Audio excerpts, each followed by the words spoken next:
Hey everybody, this is Muffin with the Daily Biker Podcast. Just here to let y'all know the opinions and ideas expressed in this show are those of the hosts and their guests, not to be confused with their partners and sponsors. Now, let's get it on. Hey guys, this is Sean from the Bikes and Beards YouTube channel, and you guys are listening to the Daily Biker Podcast. You're gonna love it. Let me just go ahead and start recording. I mean, I think that would be an entertaining one. It'd be like 5 hours long. It would not be entertaining at all. Nothing but rants. It would just be rants. Yes. Which, I mean, this is still sort of just rants a lot of the times. There actually was something I thought about talking about the other day.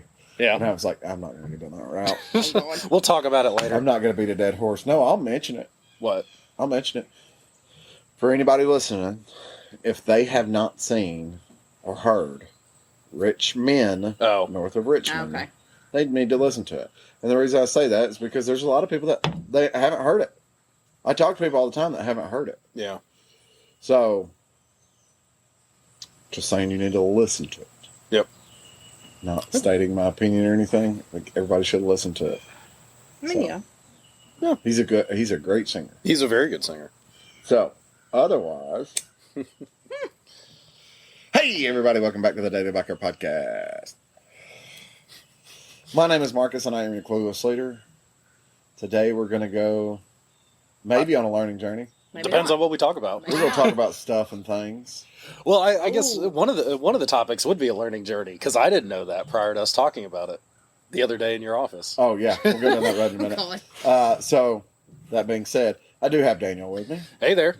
And I've got Miss Muffin. hey y'all. And I just want to say, if you hear noises in the background, that's because the weather in the south is becoming conducive enough for outside podcasts. To actually be outside again. Finally. Well, it is evening time, so Yes. the sun is behind the trees. We're on the nice shaded Studio B porch.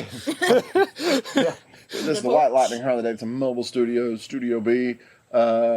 And I just want to say, if those trees weren't there, I don't think we'd be sitting outside. Oh, no, we would be sitting We on the would front be in porch. direct sun still for like the next 2.5, 3 hours. We would be on the front porch. Yeah. Where we've done those before, too. We have done that. So, Daniel. Marcus. Heather. Hey. Hey. Oh, I did introduce you. Yes, you did. Yeah. Did I introduce Muffin? Yes. It's getting old. Ooh. Getting old up in I've here. just got other stuff on my mind. Like what? Enlighten us. Tomorrow, we're doing something we have not got to do at the dealership. Since I've been there, it has never been done. Okay. And not everybody's participating. We're having a dealer employee ride. Ooh, that's nice. The dealership's closed. Oh. And Oh, that's what I was about to say. Oh, You yeah. guys. Like 70% of the dealership rides. Yeah. So it's I an know we opportunity for talked us to about get that together before. Which is nice. to ride together. Where are you guys going? You don't know yet? No, I do. I had to lay out the route. So some of us are meeting at the shop. Those that aren't close to the shop are meeting us at a gas station foot of Signal Mountain. Okay. And we're going to go Suck Creek over into what we'll run up like Back Valley Road. Oh, that'll be into nice. Jasper, 41, Well, over I to mean, 11. Back we're down going to into- have weather conducive for it. Yeah, well, we're leaving at 9 o'clock in the morning, too, Yeah. so it'll still be... It'll be cool. It Yeah. should still And be. it's only like a 2-hour ride, so we'll be back by like 11 o'clock, so Yeah. the weather will be fine. That's not bad at all. That'll be nice. Well, and that's good that, the dealership's wanting to do that, because, we've talked about it before. A lot of the employees that do ride want to go on some of the dealer rides, but they They're can't always asking about going on dealer because rides. they got to work. Yep. Yeah. And they're all jealous of you because you get to Yep. go. It's part of my job. Really, really, really tough for you, isn't Oh, it? yeah. I hate that for Well, you. the joke is that, but then you have stuff like me this morning where I'm on social media going through, Yeah, having to be active. having to be active on social media, having to make posts, having to go in and like posts and share posts and comment on stuff for a couple hours. Yeah. This is Sunday morning. It's my off day, but it's not. Social media never sleeps. Y'all have both seen it. Well, I'll get emails or a customer will say something and I have to Yeah. do the stuff. So realistically, the only break I get away from that stuff Is on the ride? No, it's when this is recording. Because when I'm on the ride, I'm supposed to be getting videos. But then that's when Heather's recording. For now. Yeah. We need to get you one of those, like, 360 cameras. Just pop it right on top of my head. Anyways. That would funny. We got something for anybody that pays attention to the dealership's social media. We got something at the shop last week. Mm-hmm. Something that Daniel has not had an opportunity to see. Yes. So this past week, I saw a brand new...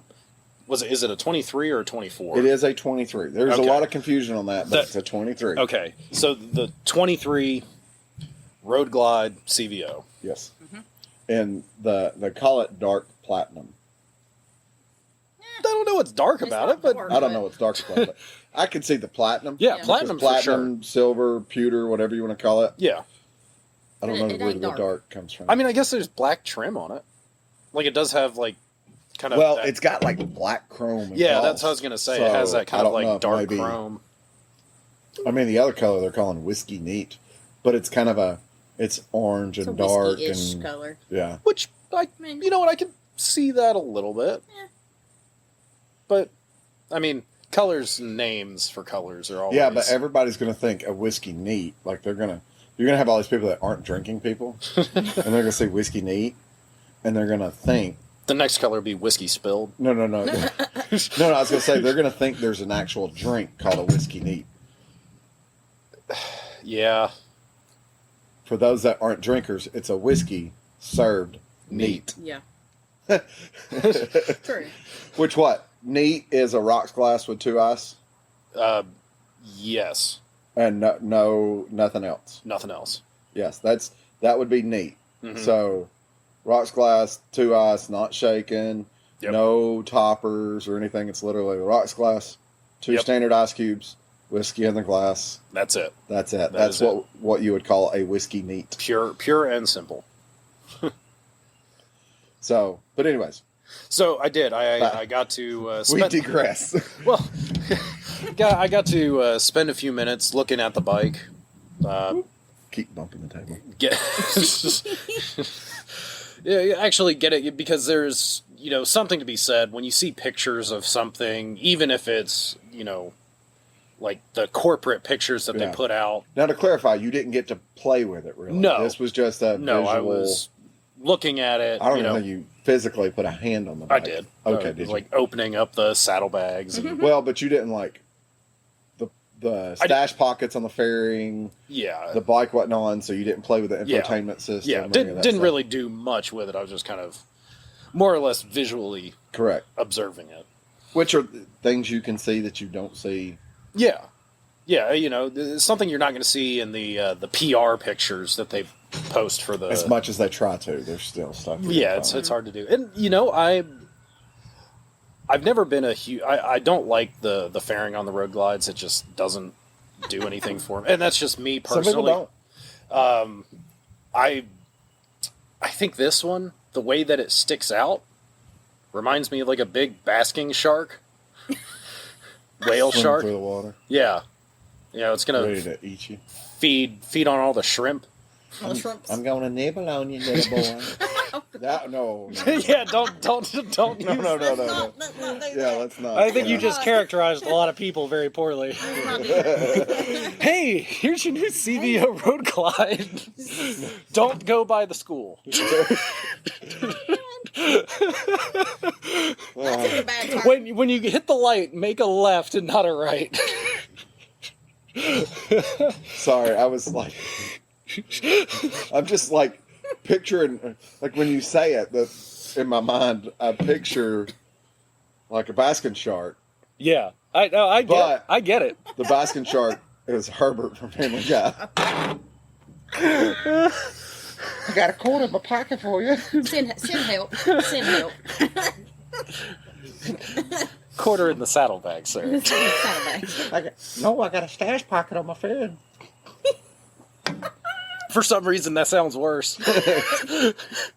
Anyways, But just looking at the bike, I love the way that they designed the tank, where it kind of has the like the shoulders, the step down to. I think that the tank looks really good. The new saddlebags that they have on there. I mean, I love those look saddlebags. fantastic, and they look like they have significantly more room in them. They do. They are bigger. Which, to me, That's good. I mean, that's one of the big things that you're riding a big touring bike. Storage is always an important factor of having a big touring bike. Mm-hmm. And you can get color matched tour packs. Can you? Okay. So, I think the overall looks, the way that they've designed the tank, the way that they've designed everything, it looks really good. I'm just not a fan of the Road Glide fairing. That's just me, though. The only thing that I would say between even both of them, this applies to both of them, and I thought this when I saw it, but I have not said anything to anybody. So this is the first time it will be public knowledge. World first. The seat. What about it? What about it? Did you see the seat? Heather? Yes. What does it not look like? A normal CVO seat. It looks, now it's a two-piece. Yeah. It looks like a factory-style seat that's done nice. Yeah. Yeah. And I've sat on one. They are much nicer than a factory seat. Yeah. But CVOs for at least since 2014, when the Rushmore series of for the baggers came out, Yeah. the seats have been they've Different. changed them and they've been that same style Which I love. until now. Those seats. And don't get me wrong, there's nothing wrong with changing the style. Yeah. But if you looked at those seats, those CVO seats, you would go, yeah, I probably would have kept those CVO seats Yeah. versus going with this new seat. Because the new seat, like I said, just looks too much Like a regular seat. like a factory seat that's been trimmed up It looks to be like they nice. made a nicer factory seat, Which, I mean, which is fine. yeah. I could. But I'm wondering if they were trying to achieve something, because there was a lot of people that had the CVOs, Yeah. the other CVOs, and they took the seats off of them and sold them and put different seats on them. And, Yeah. but then again. So maybe they were trying to find something that was better suited, more comfortable. Yeah. And this may work better for more rider, be a more generalized seat that's more Yeah. comfortable. Well, But it does, sitting in the pocket, it puts you in a position does it? better than the old seats. Because it looks like it has a little bit more of a back Yeah, to it. the old seats, there was no back to them. Yeah. They set you down in the pocket about an inch to an inch and a half and set you back about that far too, compared to a factory seat. Yeah. But I would say too, I think these bikes are a little bit more, performance oriented with the new engine, the way that they've designed it. I think it's a little bit more towards that style. So maybe having more support on your back. I think they're geared towards a new class of CVO rider on top of that, though. Oh, Yeah. yeah. Because they don't, the way it looks, the way it's designed does not make me think of touring per se. It seems like they're trying to get that more sport oriented Yeah. rider Yeah. interested, Yeah. which is great. Absolutely. And performance is a big deal right now. Yeah, So yeah, for sure. I'd be curious to see how the new engine actually performs, how it feels, and obviously that'll be up to you when I you would get like a chance. I would like to feel it on the road. I haven't had the chance Yeah. to take it down the road. For me, it's just been around the parking lot. And you really can't get a good. Well, and that being said, I started thinking about this the other day. I took a Lowrider ST out to the stage and pictured it. yeah, You know what I have not really got out and rode? an ST. A Lowrider ST. But we have a friend that has one. We do. yeah. We actually have a few friends that. I know a few people that have. I've got one that would let me ride his Okay. for prosperity purposes. Mm. If he hasn't figured out who I'm talking about yet, Oh, he probably has. Yeah. Ty Cooper, Yeah. I need to ride your Lowrider ST on not a long journey, but I need more than a 7-mile trip around the block. An 8-mile trip around 2 blocks. No, I'd like to take 20, 30 mile. Yeah. I'm Trip. sure he would probably let you, honestly. I'm sure he Yeah. would. I'm sure he would. Yeah, they're the time that I rode one, I probably put 10 miles on it. It was actually not bad. I mean, and that's like I've rode ST down the road to take photos and stuff like that. But it was literally like, I'm not going out riding it to see how it rides. Yeah. I was riding it with other stuff in my mind, like, okay, where am I going to go to get these photos and stuff like that? Need to take a picture of it. Here, I'm going over here. Right. You know, maybe a couple miles at most. I think the furthest I've rode one was the white one that we had that had the lowers on it. Yeah. Yeah. I rode it literally like... To the stage. No. Do you know where the bus depot is? Yeah. Basically over by the bus depot. Okay. So if you come in the back way to the bus depot, like coming from Volkswagen, Yeah. as soon as you come to that roundabout, there's a set of train tracks right there. Okay. And there's some old abandoned train cars on each I side. know exactly what you're rode it talking to about. right there and then back to the shop. That's actually kind of cool to get a picture right there. I've got the photos hanging up in the shop. I don't Yeah. know if you've ever noticed that, and I'll make sure you see it sometime. But it's, a mile and a half down the road? Yeah, a mile that's and a half not back? far at all. But So, still, and on the ride, my whole intentions was... get there, take the picture, come back. Right. You're not focused on the bike itself. Right. I'm also thinking I'm riding a bike that has money into it because it's built and it's brand new, so I don't want to put the miles on it. Yeah. So I have multiple factors going on there. Well, I actually rode the bike up to the Dragon just to get a cool picture and then back. Yeah. Now, I know Charlie has an ST, Yes. but I would like to ride Ty's because Ty still has the mid controls, the factory mids. Yeah, Charlie has changed his. And I love Charlie's floorboard setup that he's done. It rode. Oh, yeah. Yeah. I mean, I'm not a huge fan of floorboards to begin with. That's just I know you're not. Yeah. So I'm not a fan of a lot of things. They look good on certain bikes. Certain applications are fine, but I like pegs. yeah, well, the only bike y'all have is with floorboards is Stephanie's. Yeah. Oh, yeah. Yes. And you don't ride that. I do not ride that. I have ridden it. Someone had to get it home the day I bought it. Outside of that, you don't ride it. Yeah, because it's hers. The Honda had pegs. No, the Honda's in the shop. I'm talking about. Yes. The Valkyrie's in the shop. My current bike situation. Yeah, your Valkyrie's in the shop. I was talking to Heather about this the shop. other day. And then you put the ZRX in the shop for work. So now you're riding the Duke.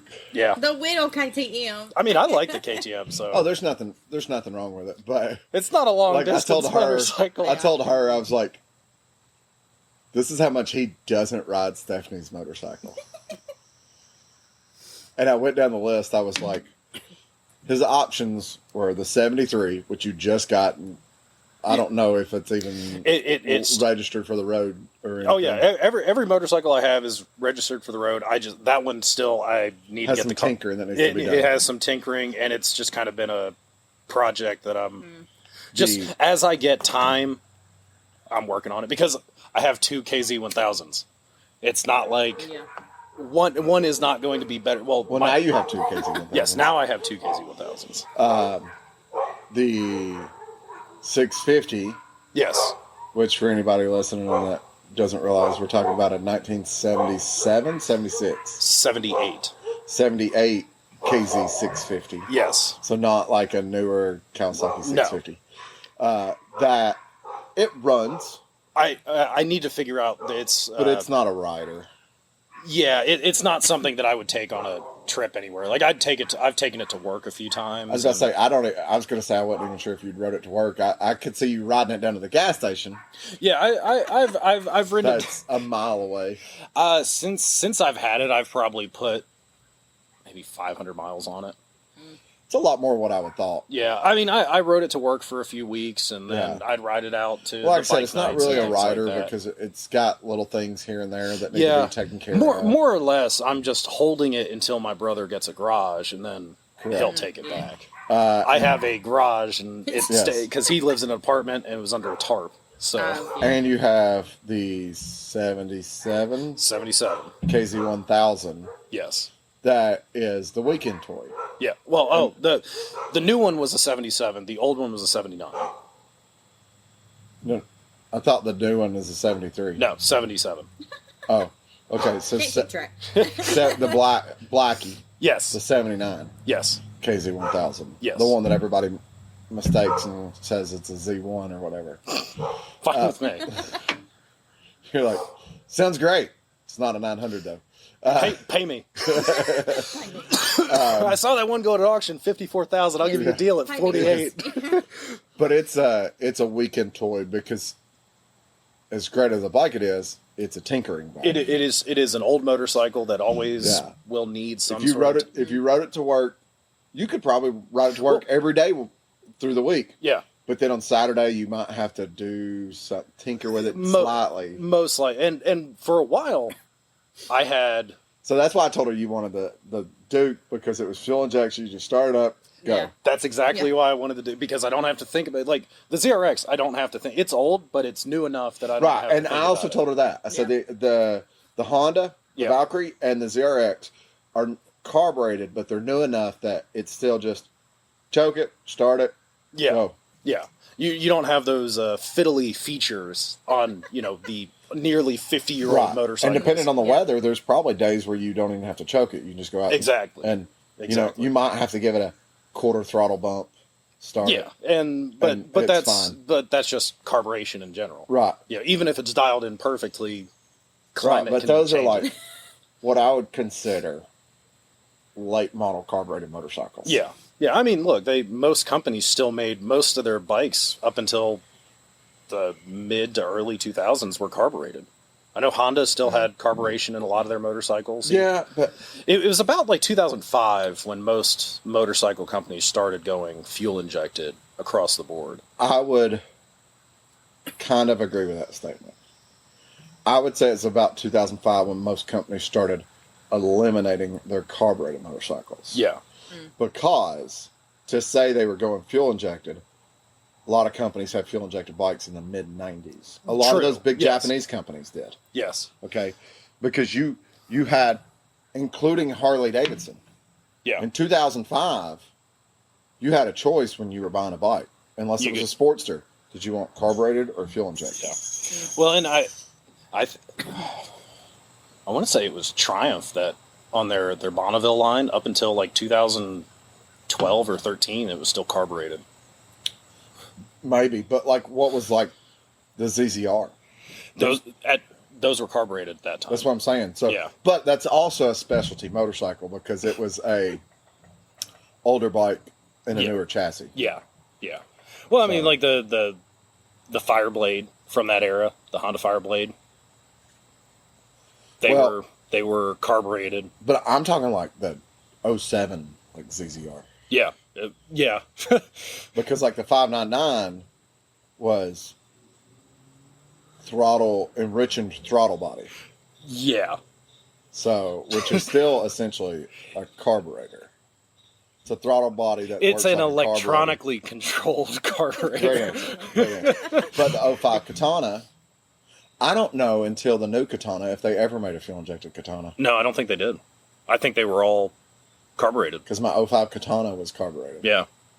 And they quit making the Katana in, 8 or 9? Yeah, somewhere around there. So, but that being said, those are new carbureted bikes. And we're not talking, for anybody listening, we're not talking about off-road capable motorcycles.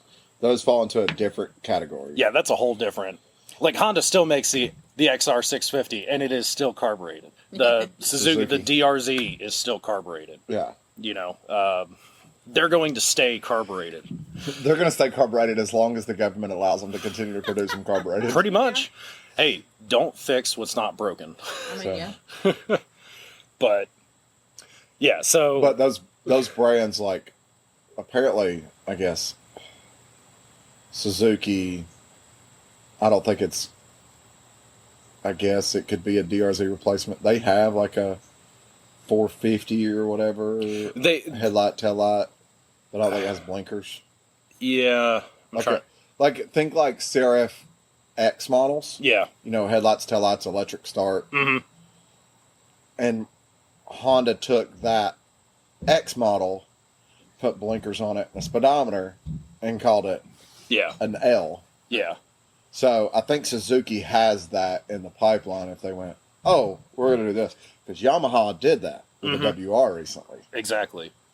Yeah, I don't think Suzuki's done that yet. No, but I think they have a. Because I think they're just riding on the. Because you have like the DRZ, the 400 and KTM 650. has the. I think it's the FE that has like. Yeah. It's electric start, headlight, tail light. I think that's Husqvarna. Maybe so, but then they make the same bike. But they have like they call it like FES. Yeah. And it's got blinkers and a speedometer on it. It's street legal. It's like, look, we just gave you a factory supermoto. Deal with it. It's fine. Oh, life is so terrible. There is a guy that runs around town though on a DRZ 400 SM, a white one. I see him. Is it that white? He goes and up blue? to McKay's a lot. Yeah. Yeah. The other day he passed by and had a passenger on the back. I was like, I don't know if I'd do that. I mean, that's a lot of. I mean, that's a tractor engine. Yeah, it's not that it couldn't handle it. It's just like if I had a supermoto, I'm not going to put Muffin on the back of it because it's not going to be any fun. Yeah. You're supposed to be a hooligan. Yeah. On a super. That's literally what supermoto. If you're not hooning on a supermoto, what are you doing? What are you doing? Then buy a ruckus. Oh, a ruckus. Oh, I'd probably hoon more on a ruckus than I would a supermoto. I don't think you would. I think you'd be one of those guys with like the GY6 conversion stretched out 3 feet on the back side of it. Strut bar that supporting the frame weight. Bless it. You're like, you know way too much about ruckuses right now, Marcus. Marcus, is that what you want in a ruckus? I sold them, remember? Oh yes, I do. Yeah. I do remember that. No, you know. So I know what guys did with ruckuses. I had a guy come in one time and buy a ruckus, and he just seemed so mild mannered, regular dude. He's like, yeah, I'm gonna be riding, just kind of ride around town. I've got other bikes and stuff like that. I'm like, hey, that's super cool, man. He's like, yeah, we'll take it like to the rod run and stuff, and just cruise around on it and everything. And I was like, awesome. Let's talk about extended warranty.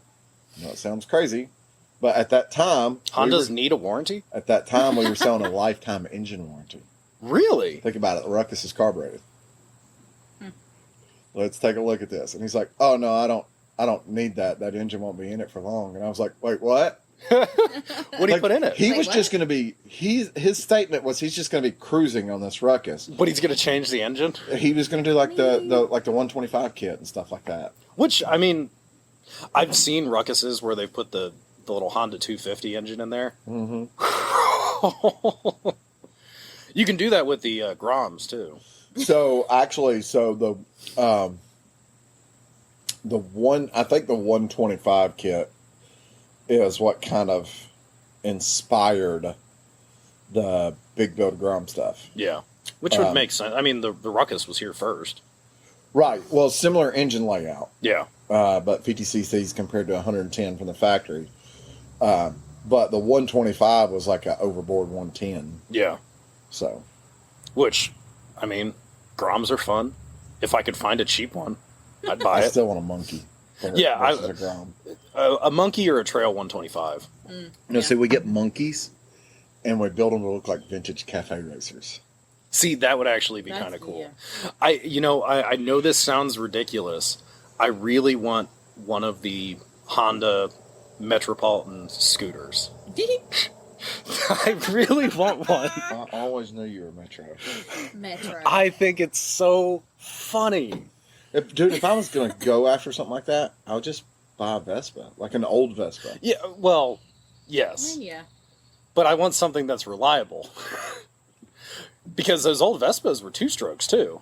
Yeah. Which is... Yeah, but there's a Instagram group called Vespa Enduro, and you need to look it up. Everybody listening to this needs to look it up. Vespa Enduro. These dudes do literally like the ADV riding, put on vintage Vespas. Oh, that sounds And I hilarious. bet they do great. They have like spare tires hanging on the side of it. That is hilarious. That sounds so entertaining. But see, like that's awesome. That's the kind of stuff I like. You just have fun with it. I wouldn't do it on a Metro though. They're all plastic. Yeah. After all the plastic falls off, you have a ruckus You Exactly. plastic with skinny tires. with skinny tires. It's fine. It's fine.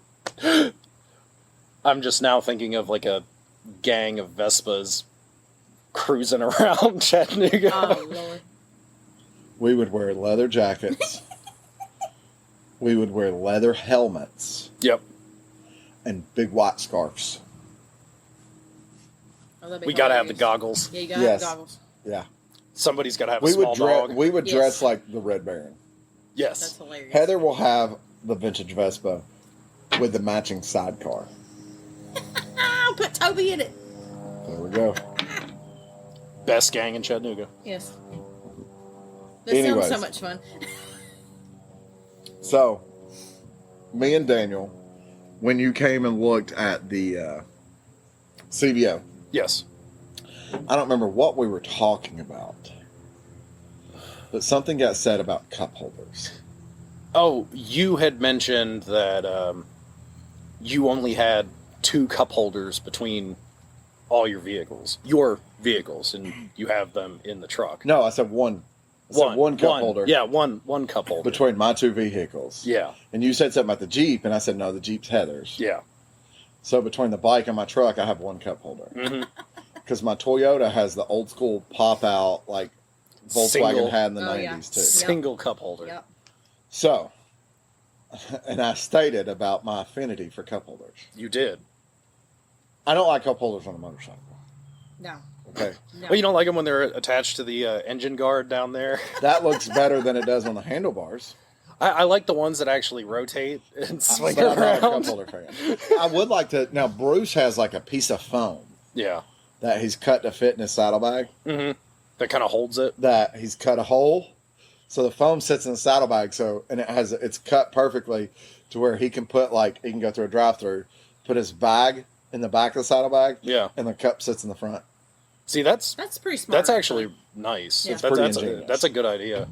I thought about taking one of the ones, the old school ones that you hung on your window Yeah. in your car.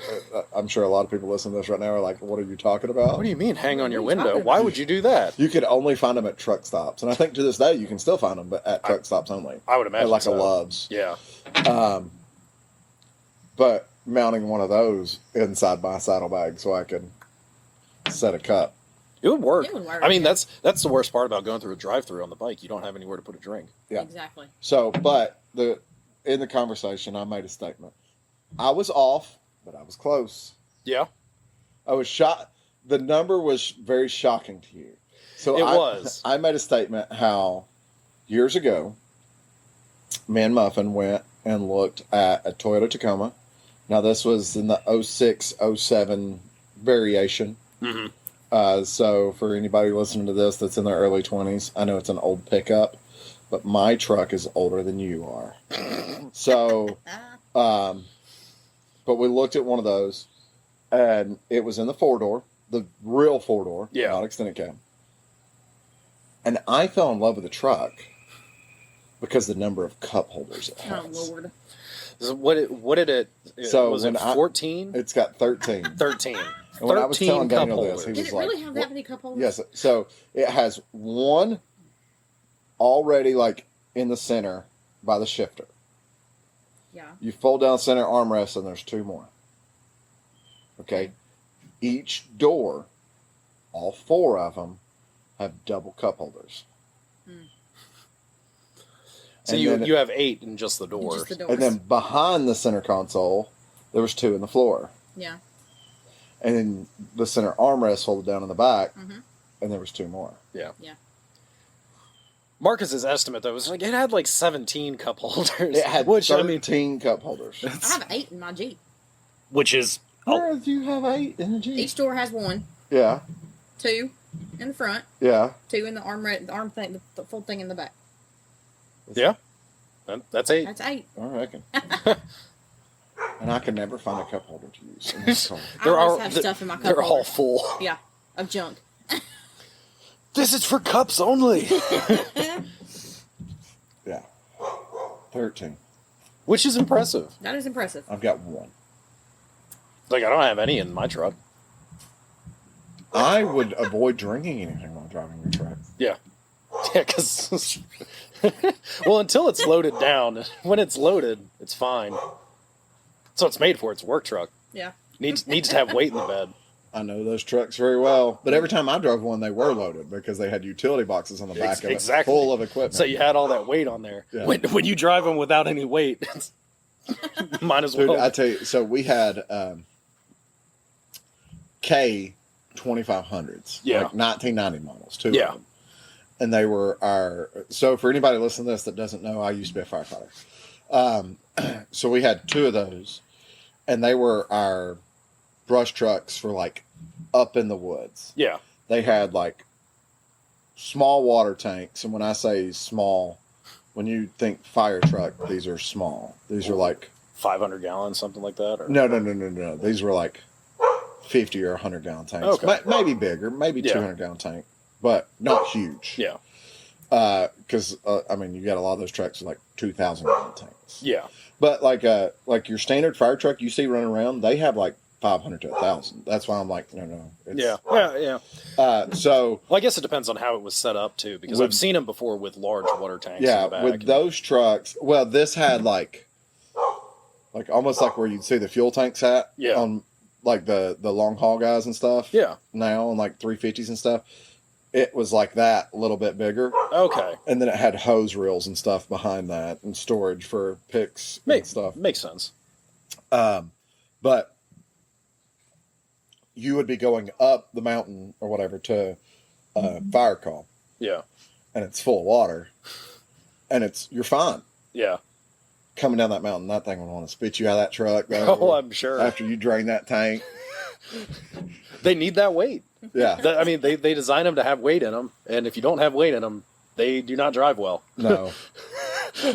I've often wondered, and I bet you they do, because I haven't seen anything posted from that fire department, because I'm on there's a Facebook, like a public Facebook page that they post their stuff, but then there's like a private Facebook group. Yeah. And I'm on that private Facebook group. And they'll post where they have new engines and stuff like that.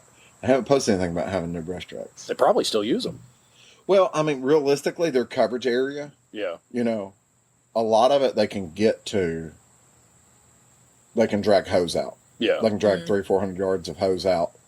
Yeah. And it's a lot of hose to pack back, but there's not as much area anymore that they're like, oh, we're going to have to drive back there. Yeah. Because when you consider that area, it was like Grindstone Mountain. Mm-hmm. Which is still there. They still have to get up Grindstone Mountain. But otherwise, it was like the other big area that was kind of crap to get to was right there, the mountain off of East Brandon Road. Yeah. But now you have 3 neighborhoods that go halfway up that mountain. One of them that goes all the way up that mountain, and 2 that go halfway up it. You don't need to go through the woods anymore. Correct. To get up there. Correct. You could just, like you said, roll hose. You can get almost all the way to the property. Yeah. Which makes sense. So why upgrade something you don't need to? Yeah. Just a waste of money. They'll still usually, like, when that stuff happens. But there's a lot of times with those brush fires that you aren't necessarily fighting fires. You would drive the truck out there and stop it from burning any further. Yeah. And either let it burn itself out, or at that point in time, you could almost take water cans and just... Because fortunately here... Flour. Yeah, pretty much. Fortunately here, we have a lot of humidity. We have a lot of rain and stuff like that. So we don't not recently. We don't have the issues that they do in other parts of the country. Yeah. And even when Gatlinburg had the big fire during that drought... Mm-hmm. Yeah, I think we were under like a no burn thing, but even then, people were still burning, and we weren't having the issues. Yeah, we don't really have big fires like that around here, in this area at least. Usually it gets stopped pretty quick. Yeah. Well, I mean, if you think, so the hillside right here behind your house, Yeah. say that all of a sudden it's on fire. Yeah. Well, first of all, it's going to be spotted early. Yeah. That's your first factor. Mm-hmm.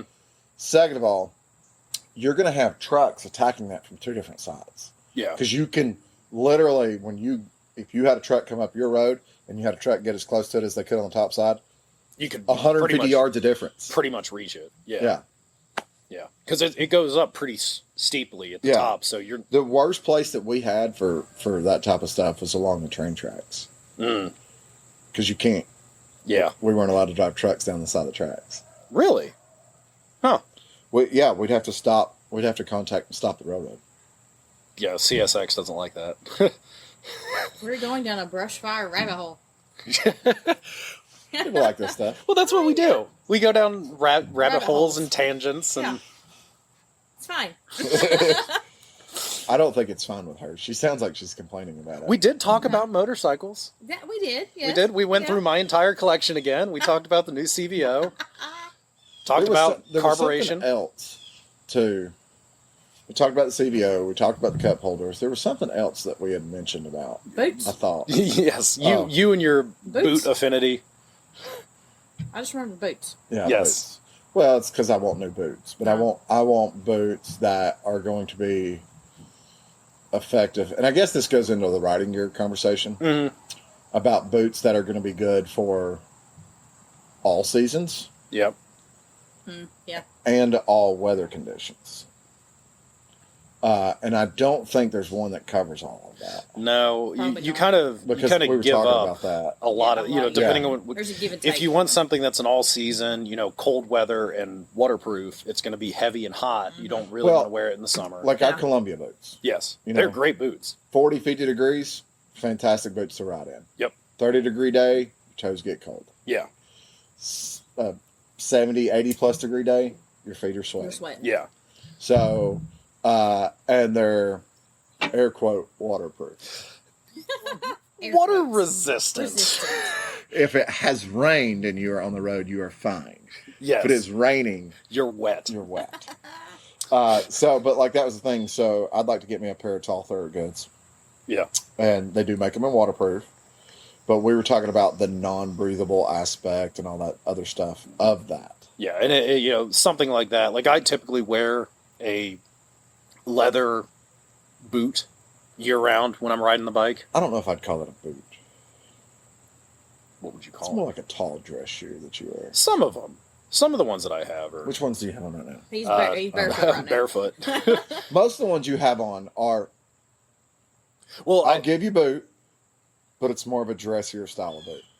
I one pair I have is not a dressier style. That's Okay. actually a work boot. And there's nothing wrong with that. Yes. You do have a passion when it comes to your boots and shoes of being more of like a dress boot style. Well, the problem lies majority of the time if I ride and then I ride to work, I'm at work. Right, I yeah. can't, Now I have worn my actual real motorcycle boots to work before, but You talk about your track the boots? track boots. when I first bought them, I was like, I need to kind of break them in, get them a Yeah. little bit. Yeah. So I was wearing them pretty much every day.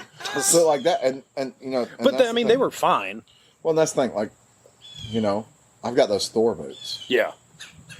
I just recently, when we moved, I think I got rid of them. I might have kept them. I don't know. The shift. I think you got rid of it. I had some short shift boots. Yeah. Shift being, once again, to the younger listener, an older. I guess they're still around. I don't know if they I don't are know not. if they were or not. I really don't know. But a brand that make gear and stuff like that. But I've got leather Harley boots. I've got cowboy boots. Yeah. and- But but I don't have I don't have anything like I've got leather. I've got cowboy boots. Yeah. I've got like leather Harley boots. Yeah. And I've got my Columbia boots. You don't And have I've anything got- that's and I've just got a combat motorcycle boot. You don't have anything that's just a motorcycle boot. Well, technically the Harley boot. True. Yeah. I don't have anything.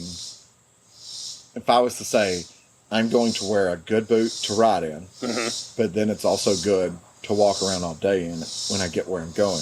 I have Yeah. a pair of those. I don't have those. Yeah. Well, the Columbia boots, if it's 40 and 50 degrees. Correct, but like when we went to Barber. Were you wearing them then? No, No. I wore tennis shoes. Yeah. Yeah. I shouldn't have been, but I did. Yeah. I mean, we usually wear Vans. You said what I'm saying? Yeah, I got you. Yeah, but if I had because I want Thorogoods is what I want for anybody listening. For anybody that wants to buy me some. They were sneezing her up over there. I want a pair of Thorogoods. Yeah.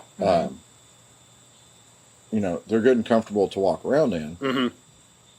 But they'll also give me enough protection when I'm riding. Yeah, just in case. Just in case. Because they give me more protection than a tennis shoe. Yes, because as I proved recently, tennis shoes do not protect your feet. So I had to get rid of a pair of tennis shoes that I liked quite a bit. But me and Daniel had a great debate when it came to the shoe thing. About the steel toe versus not steel toe? Right. You know, when riding a motorcycle, what do you do with your toe? I think I'm going to get a steel toe. Yeah. So, because they still should still be comfortable to walk around in. And I'm going to try on both of them. But, you know, anything. You know, say I stick my foot out or something just catches the tip of my boot while I'm riding. Yep. It'd be nice to have that steel toe. Absolutely.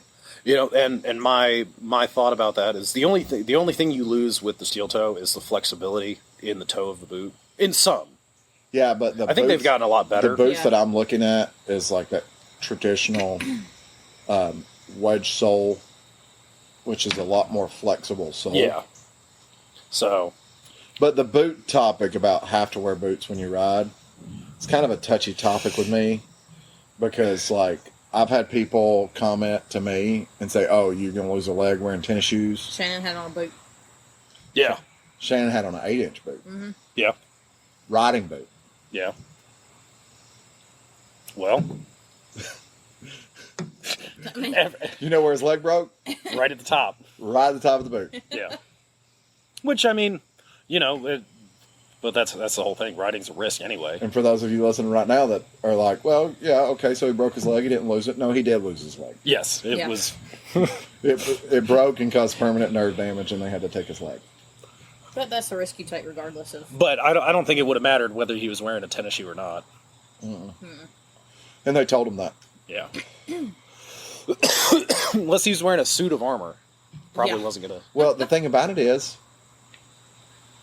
Keith, our operations manager, this has been, we'll put it at 8 weeks now. Yeah. Could be a little bit longer, but we'll put it at 8 weeks ago. Okay. Out on a ride on Pan America. Okay. He's got on all his gear. Yeah. You've seen how them Farkle Squad guys dress. Okay. He's got they weigh more than the bike does. He's got on his tall boots, everything. Yeah. Okay. I've watched the video because it's on GoPro of him just kind of meandering a little bit through this mud hole and just kind of falls over. Breaks his femur, or not his femur. No. Your femur's up here. Yeah, no. I don't remember. Tibula, I'm not I think. I'm not a bone. Anyways, he broke his leg. Like they were gonna have to put a rod in it or whatever. Ooh. So, But he he's got away wearing without gear. having to put a rod in it. Yeah. He had on the big boots.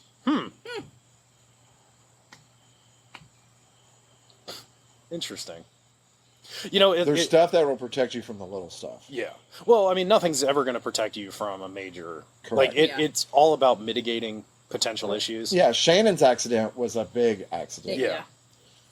Keith's accident was not a big accident, but You it fall- shows you you- that stuff happens. You fall the wrong way, Oh yeah. and it doesn't matter. It doesn't matter what you have on. No, I find this debate. It kind of reminds me of everybody talking about airplanes. You know, if an airplane's going down, they want you to put your head down. That's just so it kills you. I haven't heard that, but it's pretty good. it always makes me laugh when I hear that. It's like, no, that's Just so it snaps your neck yeah, and so when the chair in front of you hits you in the top of the head, you break your back. You don't have to worry about it. It's kind of like how they. I don't want to go down that road, but it's a fact of life. It's how they slaughter animals. Yeah. So, Yeah, let's not go down that road. but that's the exact Yeah. back of the head. Yep. But Now Muffin don't want to talk. poor little. I don't want to think about that. I was trying to think of a cute cow name. Poor Betsy. I don't want to think about that. Daisy. That's like, have you seen the thing that is talking about it's got the picture of the cow. People are putting pictures of like cows with the cow's name. Oh, I have. have seen that. Yeah, and it says, "What would you do if you found one of these?" And the guy's like, "I'm trying to find my name on one like it's a bottle of Coca-Cola." Right? Absolutely. Absolutely. I was like, I was like, that's so true. I'll be hunting for it. If I could afford to buy meat, that would be so true. Yeah, well, that's a whole different problem. That's a whole different issue here. But I mean, that going back to that, the level of gear you wear is based on your type of riding and the acceptable risk that you take. Yeah. Yeah. If you're willing to wear shorts and a t-shirt and flip-flops and have a rock hit you in the knee, so that's at 60 miles an hour. I mean, I'm not big on. I realize there's pants out there that do a lot better than blue jeans, and there's all these videos, and I get that. But I don't really do shorts. Yeah. I have. Yeah. And there's situations where I've been at work and I've had on shorts and I've gotten hot and sweaty, and I'm like, I'm not putting my pants on. Yeah. Well, and that's but I'm also taking that risk at that assumed point. You were saying, look, I understand the risks that are potentially going to occur doing this. It is what it is. Yep. I'm also not putting on pants in 105-degree weather. I'm sorry. But you know what pants do that shorts don't do when it comes to riding a motorcycle? Keep you from burning yourself on the exhaust? Just keep you from burning yourself on the bike. Dude. Yeah. It doesn't have to be the exhaust. I mean, I can feel the heat coming off of the top of the engine if I wear shorts. Yep. Yeah. If my leg gets in there just below that gas tank and taps that rocker box cover. Yeah. Look, I mean, I feel like that's a rite of passage for every motorcyclist. You got the exhaust burn on your leg. Everybody's done it. I've been riding for years, and I've still got the scar from one from a couple years ago. That bike wasn't even running. It had just been sitting in the sun for so long that the stainless exhaust was that hot. Hey. Did you back into it or lean up against it, or were you? No, I got on the bike to move it, and my leg hit it, and I was like, oh! It's like I hadn't even started the bike. The bike had just been sitting there. That's one of the worst kind of pains. Yeah. But I'm going to tell you now, like you said, a bug or a rock hit you in that leg. Yeah. I mean, I've had some rocks hit my legs when I'm wearing blue jeans. It still hurts. And I've been like, I've had to pull over and make sure I'm not bleeding or something like that. Well, like when we were going down to the bike week, kicked up a rock and it got me square in the knee. I know it kicked up a rock. I didn't know it hit you. Yeah, it got me right in the knee. But that was when I wasn't paying attention. Yeah.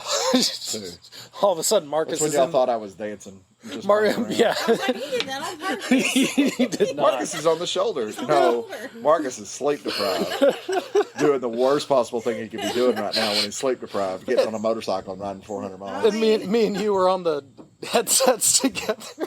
Yeah. They're in the car going, look at them idiots. We're on the headsets going, oh my God, I gotta pay more attention. Because if you notice, it was not very long after that, we stopped. Yeah. And I got something to drink and walk around for a minute. When you were doing that, I looked at Stephanie and I was like, he's doing that on purpose. Well, because we were at one point. My britches. Yeah. Because all of a sudden it wasn't pavement in front of you, it was grass. And that was at the halfway point, too. Yeah. Or not, almost the halfway point. Yeah, we were getting to the halfway point. Yeah, we were on 85 at that point in time. Almost where we were already on 185. Almost where we got off to go into Phoenix City. Yeah. That's still... Fun times. Marcus, what are you doing? myself over here.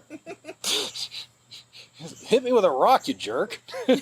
Well, I got it stable. Yeah. I mean, it never really went unstable. But it was right on that edge where that went to the road kind of... Well, I had dropped off. Yeah. I was on the shoulder. Yeah. There was a hump up to get back on the interstate. And for anybody listening to this, we were going like 75 miles an hour. And I just stepped off of the interstate, like a 2-inch drop, onto like a 12-inch shoulder, going 75 miles an hour with the grass median right there. And all that debris. It had not been trimmed either. Like, I'm getting slapped and everything. And I'm like, I think I was on the headset, got on the headset with you before I even jumped back onto the interstate portion. Yeah. I cruised for like a mile or so on that shoulder. He was waiting for a section where the lip wasn't as aggressive. Wasn't as big. Because I think I was on the comms with him, and I just went, here we go. Well, that's That's all you can do. That is all you can do. Yeah. I can't tell you how many times, I've watched the videos on YouTube of accidents and things like that because I find them interesting because you can watch and see what where people messed up and what they were doing. Yeah. But a lot of those, they're trying to cross lanes, especially like on overpasses where they have the two sections of pavement. Yeah. And they don't go. They just kind of slowly meander over, and that front tire will catch, and they'll either get the wobble or they'll go down. It's like, whew. You gotta just jump across That's it. why I don't like coming over the ridge cut. Oh, I hate those rain grooves. They put the rain grooves in, but the motorcycle will skip sideways as you're going around the It's curve. very unnerving. Yeah. So I found the best lane to be in is the fast lane because it has that smooth section on the outside. Well, even then, the fast lane, it's almost like it's not as grooved deep as the other ones are. So even if you're on the grooves, you can control it better. Yeah. But you get in some of those little grooves and the whole bike's just going side to side. And the other thing, too, is the speed limit's 55. And there's usually a lot of traffic. Yeah. And if there's traffic and you're going 30 or 40, you're fine. Yeah. If traffic's rolling 55 or 60, hold on. Yeah. It's bad. Yeah. But if you come through there 70, 75 and there's not a lot of traffic, because I've been through there. It smooths out. It smooths out. If you're in the fast lane. Yes. We did it a couple weeks ago. I came through there about 65 in like lane number 2, and I felt it like skip over a bump. I didn't say anything. I was just like, okay. You take that big deep breath. Oh, have you noticed all the potholes? Oh, you weren't with me. It's when I was coming back from the TKO. Yeah. That's why it was smooth, and he didn't. I was trying to figure out why he didn't have anybody to say it to. Right. Yeah. The potholes that are in the fast lane now on 24 coming towards the split. There's some big potholes over there. I don't think I've seen them.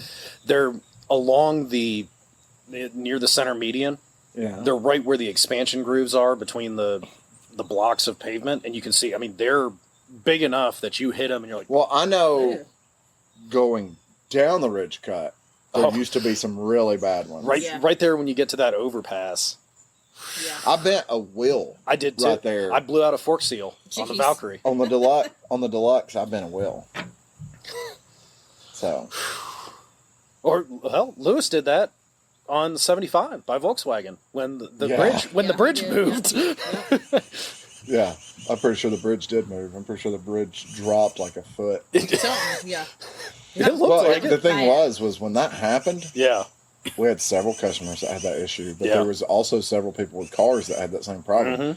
Because it seemed like for 2 weeks, every time you drove through there would be 1 or 2 cars on the shoulder. Well, there'd be always 1 or 2 cars on the shoulder. Yep, right there, right after right after it. Yep. They'd either blow a tire or bend their wheel. It was bad. Yeah. They fixed that pretty quick, though. Yes, they did. Once people started putting in the request for them to pay. Yep. Mm-hmm. Well, look, when I blew out the fork seal on the Valkyrie, I requested. I was like, look, this is the pothole I hit. Here's the mile marker. Like this. Well, I never knew the deluxe wheel was bent until I got another wheel because I ordered a bigger wheel for it. Yeah. Scott was like, "Do you know your wheel's bent?" And I'm like, "What? Where would it have got bent at?" Anyways, okay. So I get it back, riding to work, hit the pothole, and I'm like, I know where that wheel got bent at. I know exactly what happened. Because at that time I was downtown, working downtown. Yep. I was like, coming through this every single day, this had to be where it got bent at. So I found I try not to take 75-24 anymore. I'll get on Amnicola, or I'll just take Shaliford to Amnicola. Yeah. Yeah, but when your office is in St. Elmo, you ain't got a whole lot of choice. Well, North Shore. I'm not in. Oh yeah, your office. I was like, when I was, I don't work in St. Elmo. No, when I was downtown, we were in Alton Park, which might as well be St. Elmo. Yeah, pretty much. So yeah. That's if you really wanted to be inconvenient, you go down into Georgia and then come across. But I was living in East Brainerd, right by the interstate. Oh, I know. I just said if you wanted to be inconvenient. It's like I have a 9.5 mile trip to work, or a 31 mile trip to work. Look, I do that. Especially if on the bike, my drive gets a lot longer. When I worked at Honda, we were living off Birchwood Pike. That's a long way down to Workman. We would go, me and a buddy of mine, because he lived up that way too. we would get on the ridge. Yeah. And we would run crest all the way. Yeah, horrible road. I hated it. I hated it, but he loved it. So we'd run the crest all the way down to Bonnie Oaks. We'd run Bonnie Oaks all the way to Old Lee. Yeah.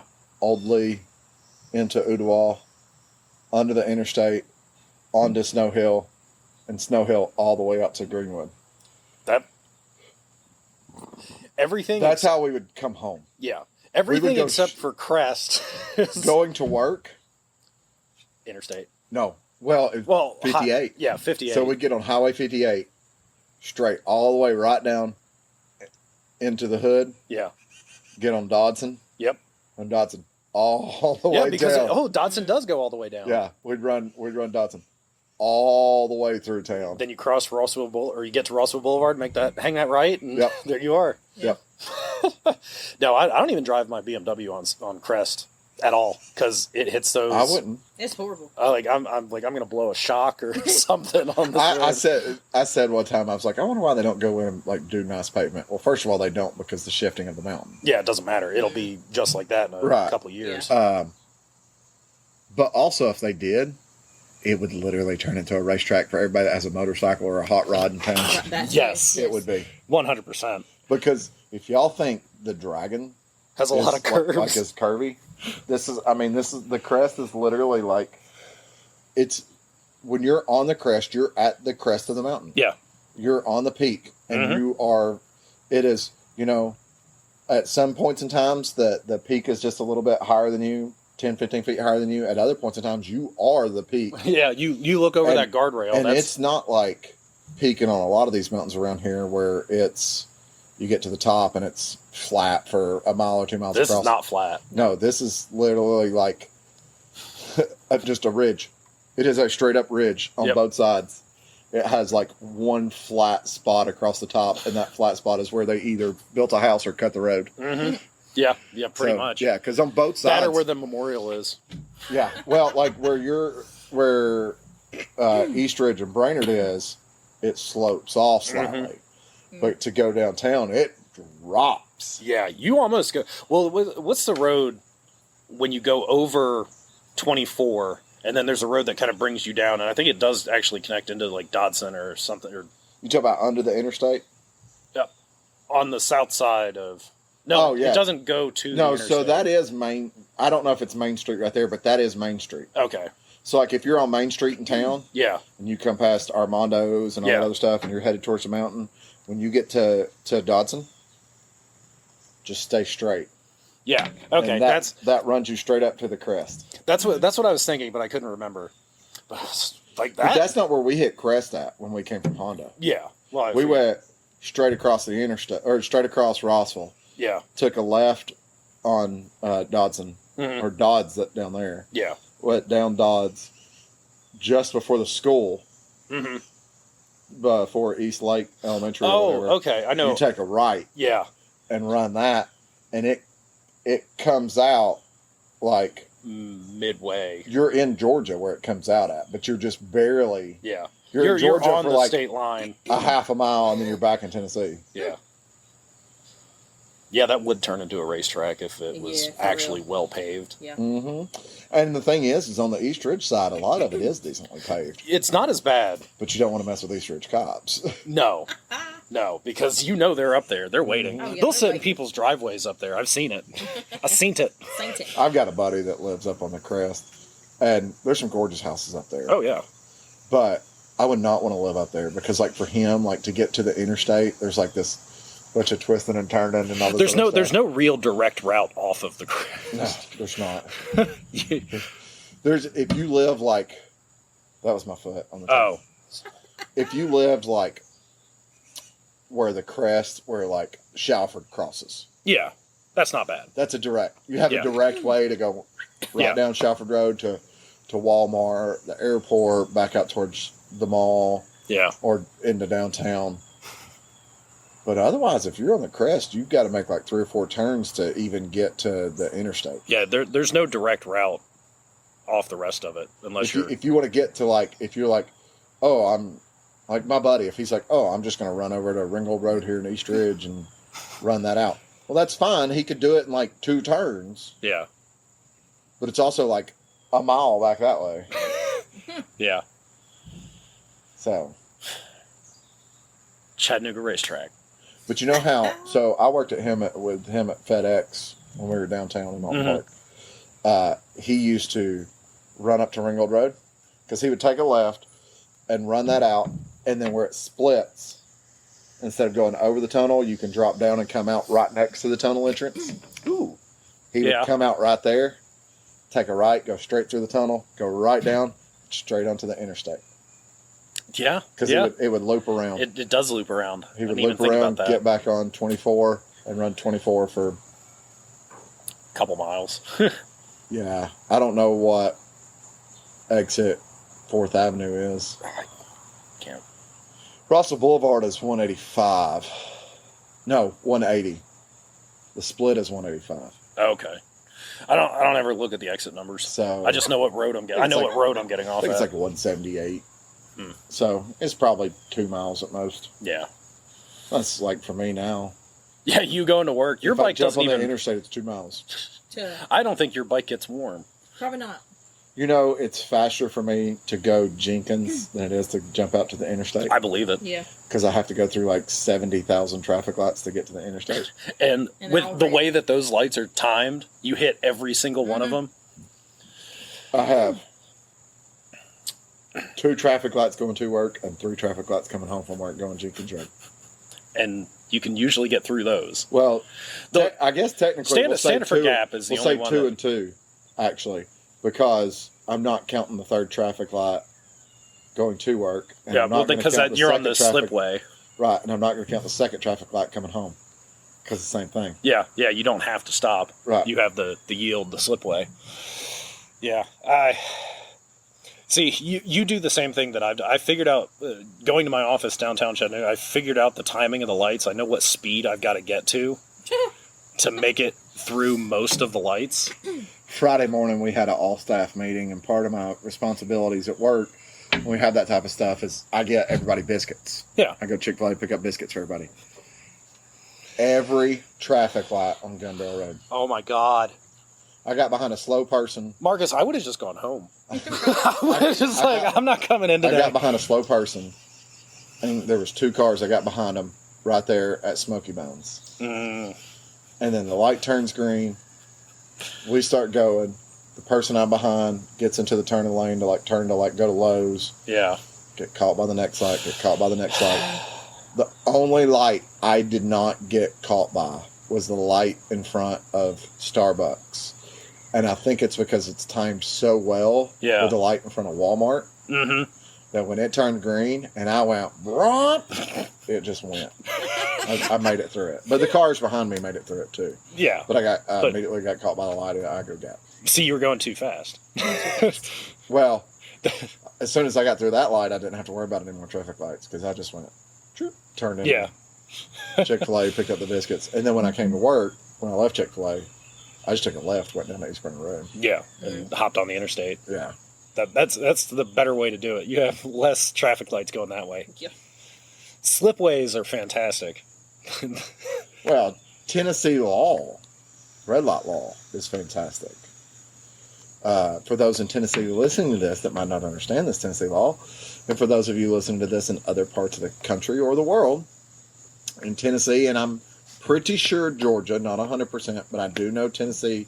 If you get pulled over, it is not Marcus's fault. Correct.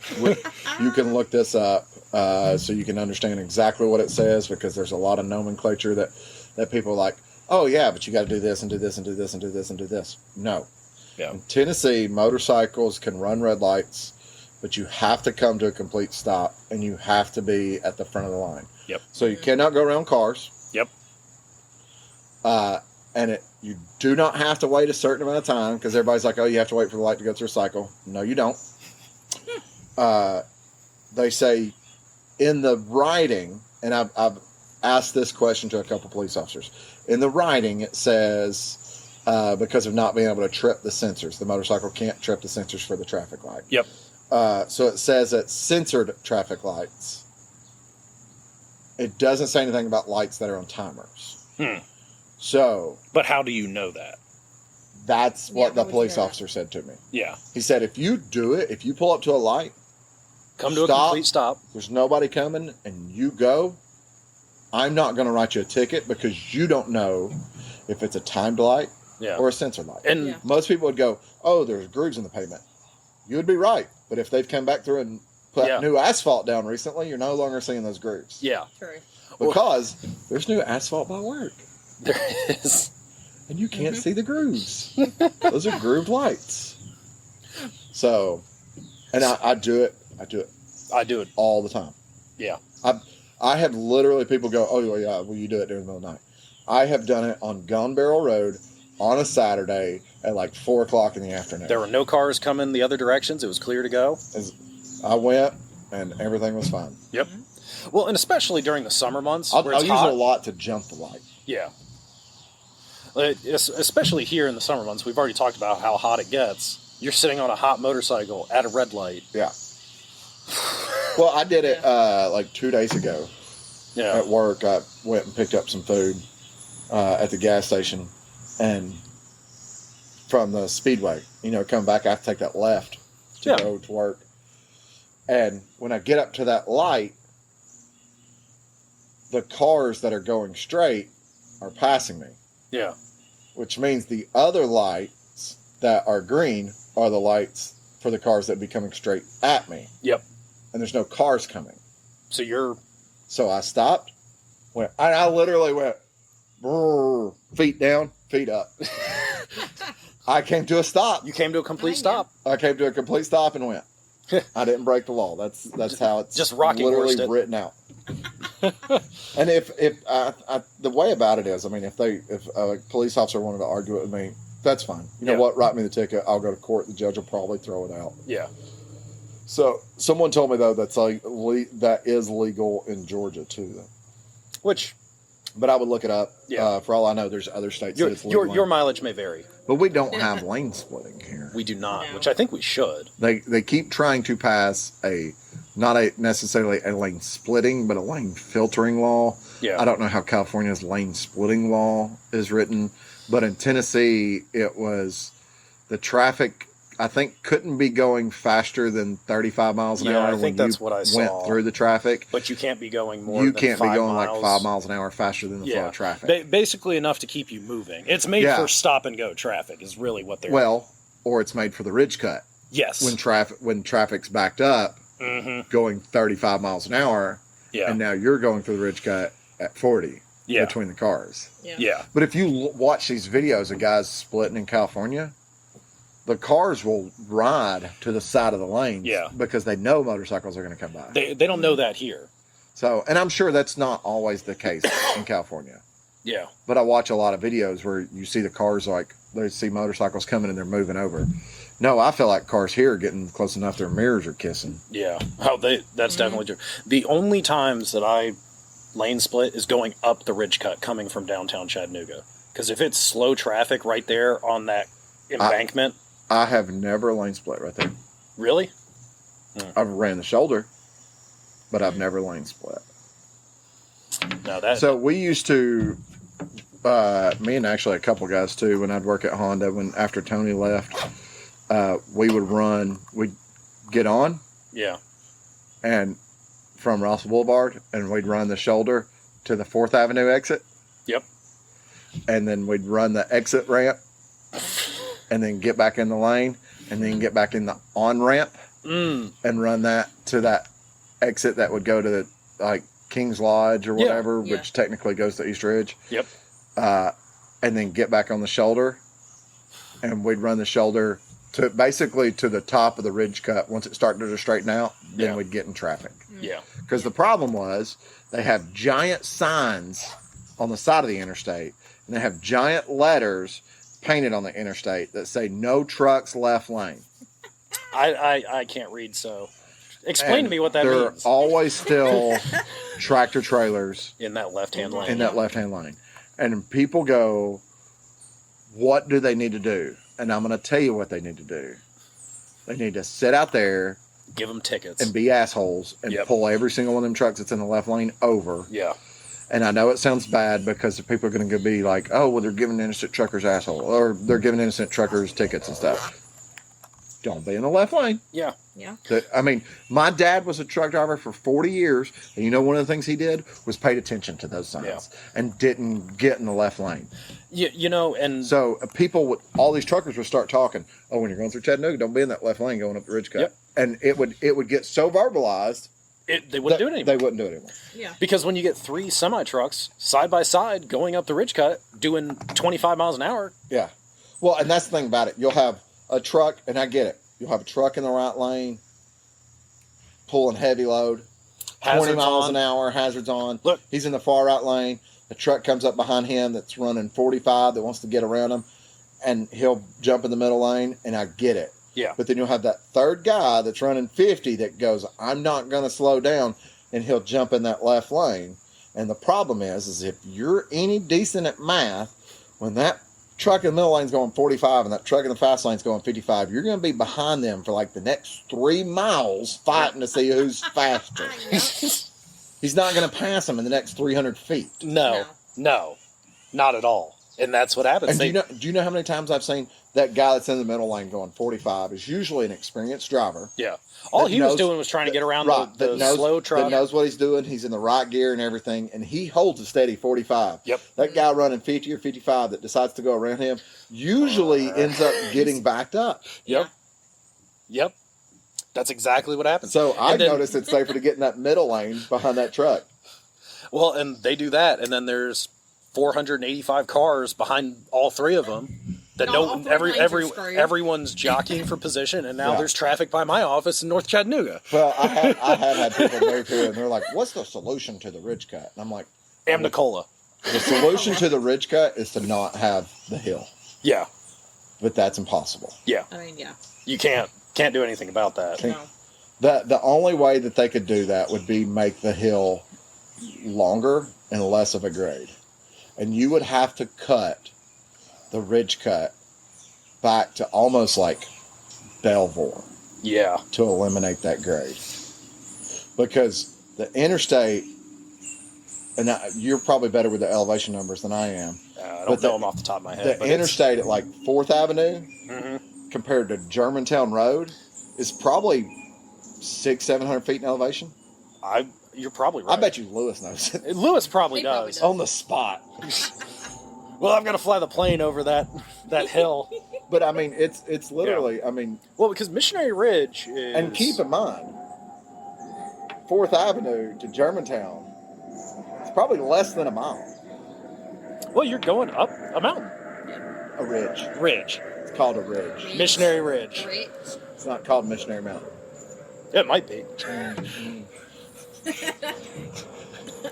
Don't make a mountain out of a molehill, so... Call it a mountain when you walk up it. It is a grade. It is a significant It is grade. a significant I mean, grade. it's like, for anybody out west, it is mountain grade. Yeah. It's not long. No, it's just a short It's up and literally over. up the hill part itself. Yeah. Flat. Half a mile. Yeah. But it is mountain grade. Yeah. I mean, there have been people coming down it that have hit the barrier walls with their trucks. There's trucks that have flipped over coming down it. It's pretty much a weekly basis. There's an accident coming down that something happens there. ridge cut.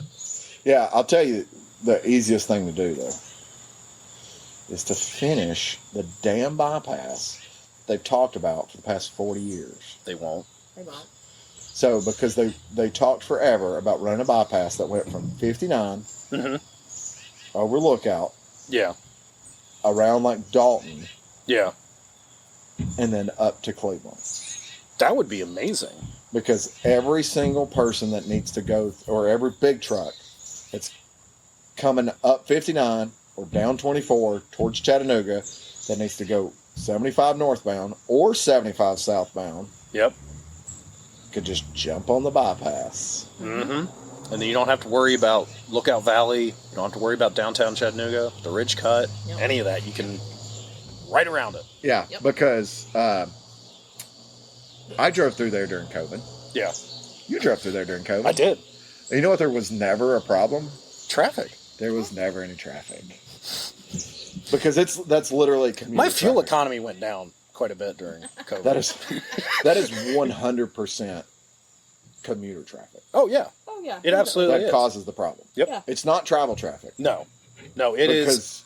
Well, it's everybody going into Chattanooga. Because everybody's like, well, it's a holiday weekend. Avoid that section of the interstate. It'll be just as bad on a standard Wednesday as it is on Labor Day weekend. Now, if you want to say 75-24 gets backed up due to holiday traffic, that I get. No, 75. the only part of that gets backed up is 75 to 24. Yeah. That's it. Yes, right there. Right there. 75 to 24. Whether you're going 75 south or 75 north, trying to get on 24, that backs up. That will hopefully be solved here in the next couple of years, though. In theory. Yeah, in theory. Because of the construction. Yeah. Because they're bottlenecking. Mm-hmm. And they're trying to alleviate some of that bottlenecking. Yeah. I don't know if they're still going to, but I did see something about they were going to do something where you were supposedly going to be able to go straight over into, like, Eastgate's parking lot or something. Huh. Interesting. So, which would be nice because that would alleviate traffic from the terrace and from East Spring Road. Yeah, that makes it a lot easier. You just jump straight in. Well, you got some big businesses right there Yeah. that have a lot of employment because you drive through there during the day. There's what? Yeah, the parking lot's full. 500-600 cars in the parking lot at Eastgate. Mm-hmm. And that's the old mall. Yeah, there's nothing there but businesses now. Yeah. Like I mean, that's funny. Second use businesses, not the initial businesses. Yeah, that would be there's in a mall. the Chattanooga City Police Department has their East Precinct, or actually I think it's just one of their precincts or whatever is there. I think there's a school in some of There's it. a school there. Lots of little retail. What is the marketing company that's over there? Oh. It's one of the billboard companies, isn't it? Yeah, I can't remember his name. The guy that has a Lucan. Yeah. Yeah, Lucan's got a couple office buildings over there. Yeah, but even then, we're just talking about just the physical mall building.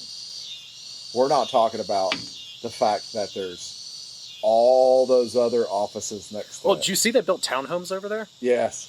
If you took every car that would be in one of those parking spots for a standard day in all of those offices together, it's probably 1,500 cars. Oh, for sure. I don't doubt that. Well, I mean, you have like the 4 or 5 story office buildings that are over there. The Osborne Park. Is that the mirrored buildings? Yeah. Are those not like 9 stories tall?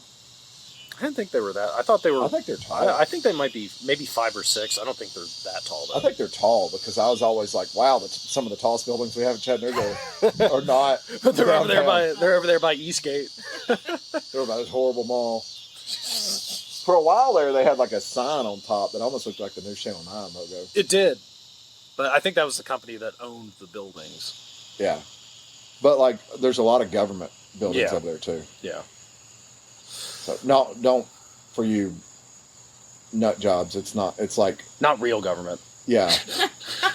This is like state transportation office, and I think the office that's in charge or was in charge of the emissions was over there. Yeah, they used to have that emissions facility and the office that regulated it. That's what I'm talking about. The office that regulated it. The city's public library is over there. Yeah.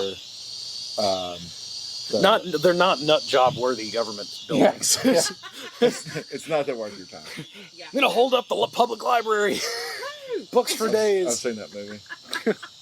No late fees for anyone. Anyways, we've been talking for a while. Yep. It's about that time. I'm not going to let you go on a bomb this time. The only thing I'm going to say is because when they're listening to this, it's tomorrow. So happy Labor Day, y'all. Happy Labor Day. Happy Labor Day. Hey everybody, this is Sean at White Lightning Harley Davidson. I want to thank you for listening to the Daily Biker Podcast.